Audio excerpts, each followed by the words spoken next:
This video has been brought to you by Spectorals Inc.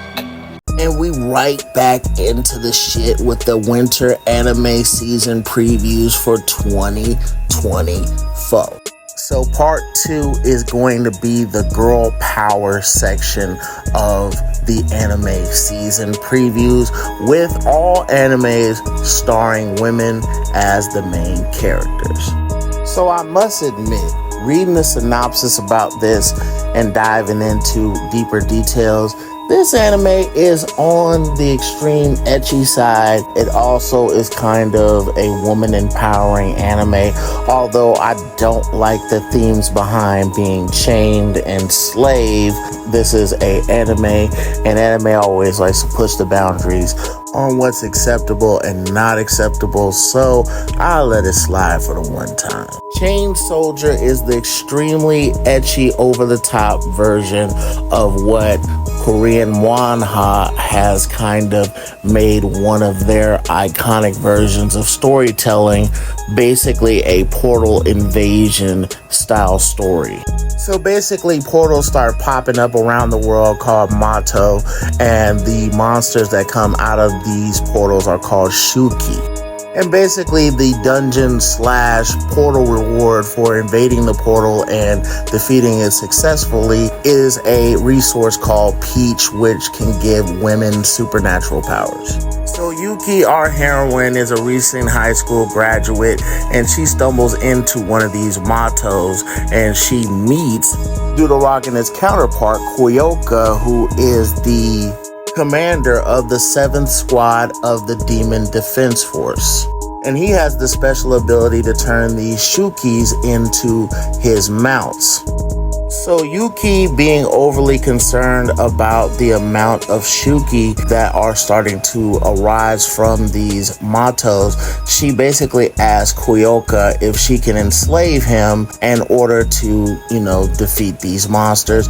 He agrees, but only if she gives him in exchange sexual favors. This IP is one of those IPs where it's like a train wreck, but you still stay to watch. And so that's most likely what this will be for me this season.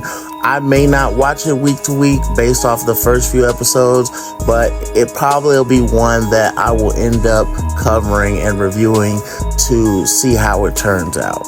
Next up, we got Metallic Rogue. Metallic Rogue had a lot of hype this summer because its trailer debuted at Anime Expo in July. Now, this anime, like I said, had a ton of hype this summer because it's Studio Bones' newest project, as well as the character designs are being done by the character designer for Cowboy Bebop.